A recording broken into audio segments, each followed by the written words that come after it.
नमस्कार, उत्तराखंड समाचार में आपका स्वागत है। मैं देवेंद्र प्रसाद। सबसे पहले मुख्य समाचार। मुख्यमंत्री पुष्कर सिंह धामी ने रक्षाबंधन के मौके पर गैस सिलेंडर के दाम कम करने पर प्रधानमंत्री नरेंद्र मोदी का जताया आभार। केंद्रीय राज्य मंत्री अजय भट्ट ने भी जताई खुशी। बहनों को मिला रक्षाबंधन का उपहार। एक दिवसीय दौरे पर चंपावत पहुंचे मुख्यमंत्री पुष्कर सिंह धामी। बहनों को दी रक्षाबंधन त्योहार की बधाई और शुभकामनाएं। कहा, बहनों को आत्मनिर्भर बनाने की दिशा में तेजी से काम कर रही है सरकार। बागेश्वर विधानसभा उपचुनाव में भाजपा और कांग्रेस कर रही जीत का दावा। दोनों राजनीतिक दलों ने प्रचार में झोंकी ताकत। 5 सितंबर को होगा मतदान। और उत्तराखंड एसटीएफ ने हरिद्वार में किया नकली दवाइयां बनाने वाली फैक्ट्री का खुलासा। लगभग 25 लाख रुपए कीमत की नकली एंटीबायोटिक दवाइयां बरामद। सप्लाई चेन का पता लगाने में जुटी एसटीएफ। अब खबरें विस्तार से। मुख्यमंत्री पुष्कर सिंह धामी ने रक्षाबंधन के मौके पर गैस सिलेंडर के दाम कम करने के लिए प्रधानमंत्री नरेंद्र मोदी का आभार जताया है। उन्होंने कहा कि इस योजना के तहत जहां उज्ज्वला योजना से जुड़े गैस कनेक्शन धारकों को 400 रुपये की छूट मिलेगी, वहीं घरेलू गैस कनेक्शन धारकों को 200 रुपये की छूट मिलेगी। मुख्यमंत्री ने कहा कि इससे सीधे तौर पर देश के 33 करोड़ लोगों को राहत मिलेगी। रक्षाबंधन के पर्व पर उन्होंने हमारी बहनों को जिस प्रकार से घरेलू सिलेंडर पर 200 रुपये की कमी की है, 200 रुपये की कटौती की है, 200 रुपये सिलेंडर पर छूट की है और उज्ज्वला के कनेक्शन पर 400 रुपये की छूट की है, निश्चित रूप से पूरे देश की मातृशक्ति को बहुत बड़ा तोहफा है। और इस तोहफे के कारण से, इस उपहार के कारण से इस रक्षाबंधन के पर्व पर 33 करोड़ से भी ज्यादा बहनों को, ज्यादा परिवारों को सीधे सीधे लाभ होने वाला है। और मैं आदरणीय प्रधानमंत्री जी का उत्तराखंड की देवतुल्य जनता की ओर से उनका हृदय से धन्यवाद करता हूं कि उन्होंने रक्षाबंधन पर्व पर ये तोहफा देने का काम किया। हल्द्वानी पहुंचे केंद्रीय राज्य मंत्री अजय भट्ट ने रक्षाबंधन पर देश और प्रदेशवासियों को बधाई दी। उन्होंने कहा कि प्रधानमंत्री नरेंद्र मोदी ने देश के 33 करोड़ गैस कनेक्शन उपभोक्ताओं को रक्षाबंधन के मौके पर 200 रुपये सिलेंडर में कटौती का एक बहुत बड़ा उपहार दिया है। केंद्रीय मंत्री अजय भट्ट ने कहा कि अब सामान्य उपभोक्ताओं को 200 रुपये की कटौती और उज्ज्वला गैस कनेक्शन वाले उपभोक्ताओं को 400 रुपये की कटौती का लाभ मिलेगा। उन्होंने कहा कि ये केंद्र सरकार का घर का चूल्हा चलाने वाली बहनों के लिए रक्षाबंधन के मौके पर बहुत ही ऐतिहासिक उपहार है। 200 रुपए पर सिलेंडर सभी लोगों के लिए देश भर में हर बाजारों के लिए कम कर दी है। और साथ में जो PMUY यानी कि प्रधानमंत्री उज्ज्वला योजना में जो पहले से ही एक किस्म से सुविधा पा रहे थे, जिनको छूट दी हुई थी, उनको 200 रुपए ये छूट पुनः लागू हो गई। एक बहुत बड़ा गिफ्ट प्रधानमंत्री जी ने पूरे देश की जनता को दिया है, पूरे देश की बहनों को दिया है। हम प्रधानमंत्री जी का हृदय से स्वागत करते हैं। वहीं केंद्रीय राज्य मंत्री अजय भट्ट ने हल्द्वानी में वोटर चेतना अभियान में भाग लिया। इस दौरान उन्होंने नए वोटरों को बधाई दी और उनका उत्साह बढ़ाया। ये अपने मताधिकार का प्रयोग करेंगे और अच्छी सरकार चुनने में अपनी महती भूमिका निभाने वाले हैं। इसलिए ये कार्यक्रम हम सबके लिए बहुत ही महत्वपूर्ण है।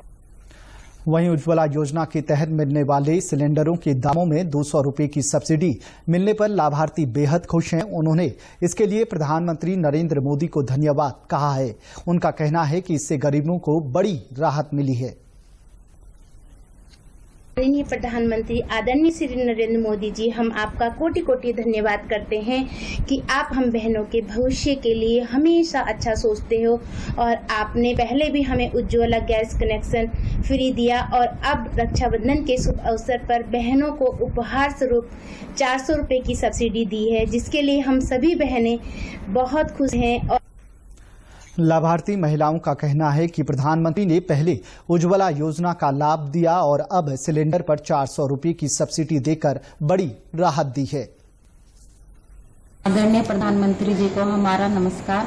और हम सब बहनें आपके लिए आपकी दी हुई योजना उज्ज्वला से बहुत ही खुश हैं। और जैसे कि आप हम सब बहनों के लिए बहुत अच्छा सोचते हैं और आपने जो हमें सब्सिडी दी है रक्षाबंधन के उपलक्ष्य में, उसके लिए भी हम आपकी तहे दिल से शुक्रगुजार हैं।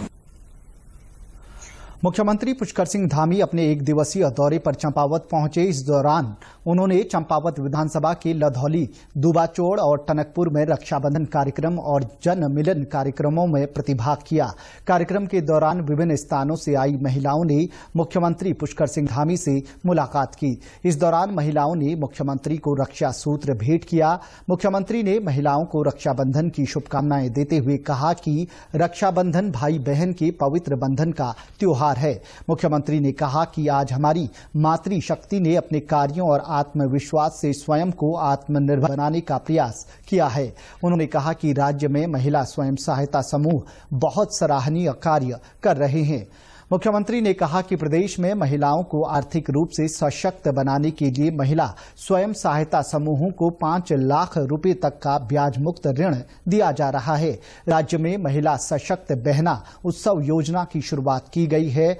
महिलाओं को 30% क्षैतिज आरक्षण भी दिया जा रहा है। माताओं बहनों को भाई बहन के प्यार के प्रतीक के रूप में जो ये पर्व हम पौराणिक रूप से, सांस्कृतिक रूप से लगातार मनाते आए हैं, इस रक्षाबंधन के पर्व मैं आप सभी को बहुत बधाई देता हूं, बहुत शुभकामनाएं देता हूं। और आप सबसे यह भी कहना चाहता हूं कि हमने भी उत्तराखंड के अंदर सरकारी नौकरियों में हमारी जो सरकारी नौकरियां हैं, उन सरकारी नौकरियों में 30% का आरक्षण का संपूर्ण लाभ देने का निर्णय किया। हमने इसके लिए विधेयक बनाया, हम विधानसभा में विधेयक लेकर आए।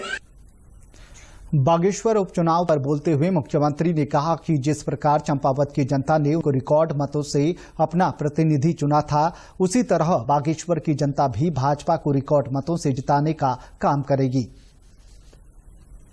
जिस प्रकार से आज हम आदरणीय प्रधानमंत्री मोदी जी के नेतृत्व में काम कर रहे हैं और बागेश्वर के अंतर्गत जो पिछले सालों में जो विकास के वहां पर कार्य हुए हैं, उत्तराखंड का विकास का काम जिस प्रकार से तेजी से चल रहा है, मैं समझता हूं जिस प्रकार आज चंपावत में चारों चहुमुखी विकास हो रहा है, आदर्श चंपावत बनने जा रहा है, क्योंकि चंपावत की जनता ने एक रिकॉर्ड तोड़ मार्जिन से यहां से जो है अपने प्रतिनिधि को चुना, मुझे सेवा करने का अवसर दिया और यहाँ के लोगों ने उत्तराखंड के विकास को आगे बढ़ाने के लिए इतना बड़ा मार्जिन दिया। तो बागेश्वर की जनता भी, जो चंपावत के लोगों ने जो अभियान प्रारंभ किया है, जो नई शुरुआत की है, नया इतिहास बनाने का काम किया है, बागेश्वर की जनता भी उस इतिहास को आगे बढ़ाने का काम करेगी।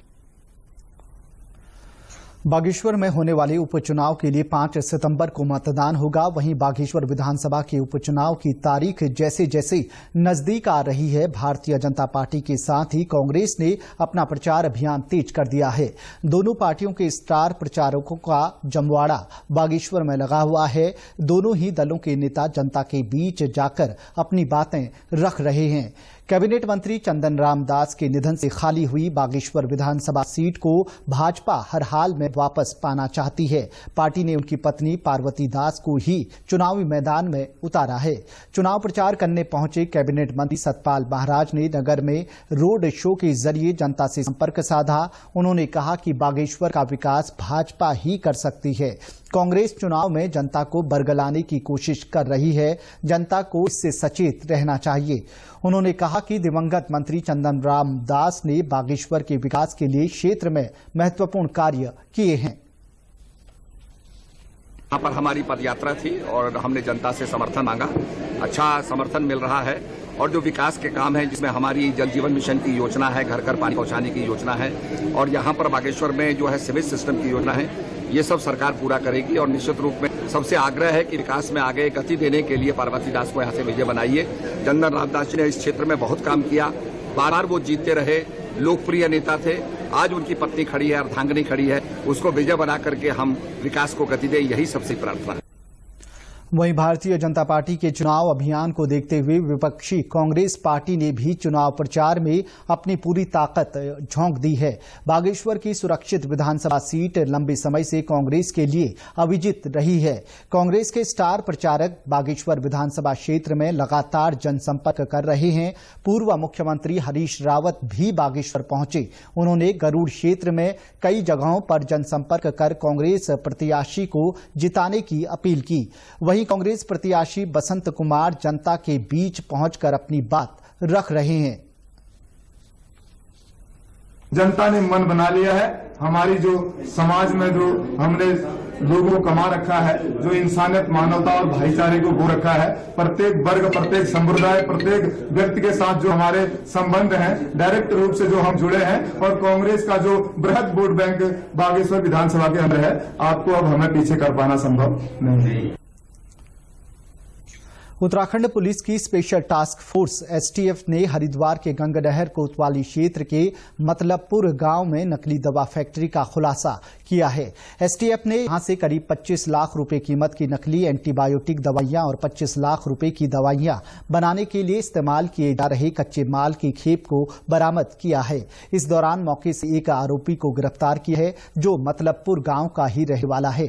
एसएसपी एसटीएफ आयुष अग्रवाल ने बताया कि काफी समय से एंटी नारकोटिक्स टास्क फोर्स को हरिद्वार क्षेत्र में नकली दवाएं बनाने के संबंध में सूचना मिल रही थी। इसकी गोपनीय तरीके से जांच करवाई गई तो मामला सही पाया गया। वहीं इस मामले में ड्रग्स निरीक्षक अनीता भारती ने बताया कि विभाग के अधिकारी और एसटीएफ इस बात का पता लगाने में जुटे हैं नकली दवाइयों की सप्लाई कहां-कहां होती थी। उन्होंने बताया कि नकली दवा बनाने के लिए प्रयोग की जा रही मशीनों को सील कर दिया गया है। यहाँ पर एक अमित धीमान नाम का एक व्यक्ति है, ग्राम मतलबपुर गंगनहर के पास, जिसके द्वारा जो है एक फर्म में दवाइयों का निर्माण किया जा रहा है, जो कि बिना लाइसेंस के है, लाइसेंस इसके पास है नहीं। और इसके पास से एंटीबायोटिक दो टाइप की दवाइयाँ निकली हैं अभी तक, और बाकी जो है इसके पास फूड सप्लीमेंट जो है एनिमल्स के बनाए जा रहे हैं। नैनीताल जनपद में ब्लास्ट करने की धमकी देने वालों को Uttarakhand special task force STF की साइबर सेल ने गिरफ्तार कर लिया है। आरोपी को पुलिस ने आंध्र प्रदेश से गिरफ्तार किया है। आरोपी ने धमकी देते वक्त खुद को हिजबुल से जुड़ा बताया था। मामले की गंभीरता को देखते हुए इस मामले में पुलिस ने नैनीताल शहर के तल्लीताल थाने में मुकदमा दर्ज किया था। उसके बाद मामले को जांच के लिए एसटीएफ के अधीन साइबर क्राइम पुलिस स्टेशन को स्थानांतरित कर दिया गया। जांच में ये सामने आया कि इससे पहले भी यही आरोपी अक्टूबर 2022 में नैनीताल पुलिस को इसी तरह की भ्रामक सूचना दे चुका था। पुलिस उपाधीक्षक साइबर क्राइम अंकुश मिश्रा ने बताया कि 13 जुलाई 2023 को संदिग्ध व्यक्ति ने अमित शर्मा के नाम से एक जीमेल अकाउंट बनाया और फर्जी फेसबुक अकाउंट भी बना लिया। इसके बाद 27 जुलाई को फर्जी मेल आईडी और फेसबुक का प्रयोग कर नैनीताल पुलिस को हिजबुल मुजाहिदीन के नाम से धमकी भरा संदेश भेजा। इसके लिए टीम गठित की गई। 20 दिनों की मेहनत के बाद पुलिस ने आरोपी को आंध्र प्रदेश से पकड़ लिया। उससे पूछताछ की जा रही है। इन्वेस्टिगेशन में पाया गया कि इसके पहले भी 4 अक्टूबर 2022 को पिछले साल इस प्रकार से एक व्यक्ति था, उसने इस प्रकार से धमकी दी थी कि नैनीताल जनपद में इस प्रकार से बम विस्फोट हो सकता है। तो उसका कहीं न कहीं वहां पे सेम लिंक या सेम एक कह सकते हैं कनेक्शन आ गया। उसके बाद हमने उसमें टेक्निकल विश्लेषण किया, टेक्निकल एनालिसिस किया। पूरी टीम ने बहुत मेहनत करी और टीम फिर आंध्र प्रदेश गई। वहां लगभग 20 दिन रही, वहां अलग अलग जनपदों में गई, वहां पर लोकल इनपुट पर उन्होंने काम किया और टेक्निकल सपोर्ट हम लोग बैकएंड से दे रहे थे। और उसके बाद काफी मेहनत के बाद जो संदिग्ध व्यक्ति है वो अब गिरफ्तार हो गया है। आंध्र प्रदेश के विजयवाड़ा से उसकी गिरफ्तारी हुई है और उसको आज नैनीताल कोर्ट में वहां पे माननीय जज साहब के सामने, न्यायालय के सामने प्रस्तुत कर दिया गया। प्रदेश के समाचारों में बस इतना ही। चलते चलते मुख्य समाचार एक बार फिर। मुख्यमंत्री पुष्कर सिंह धामी ने रक्षाबंधन के मौके पर गैस सिलेंडर के दाम कम करने पर प्रधानमंत्री नरेंद्र मोदी का जताया आभार। केंद्रीय राज्य मंत्री अजय भट्ट भी जताई खुशी। बहनों को मिला रक्षाबंधन का उपहार। एक दिवसीय दौरे पर चंपावत पहुंचे मुख्यमंत्री पुष्कर सिंह धामी। बहनों को दी रक्षाबंधन त्योहार की बधाई और शुभकामनाएं। कहा, बहनों को आत्मनिर्भर बनाने की दिशा में तेजी से काम कर रही है सरकार। बागेश्वर विधानसभा उपचुनाव में भाजपा और कांग्रेस कर रही जीत का दावा। दोनों राजनीतिक दलों ने प्रचार में झोंकी ताकत। 5 सितंबर को होगा मतदान। और उत्तराखंड एसटीएफ ने हरिद्वार में किया नकली दवाइयां बनाने वाली फैक्ट्री का खुलासा। लगभग 25 लाख रुपए कीमत की नकली एंटीबायोटिक दवाइयां बरामद। सप्लाई चेन का पता लगाने में जुटी एसटीएफ।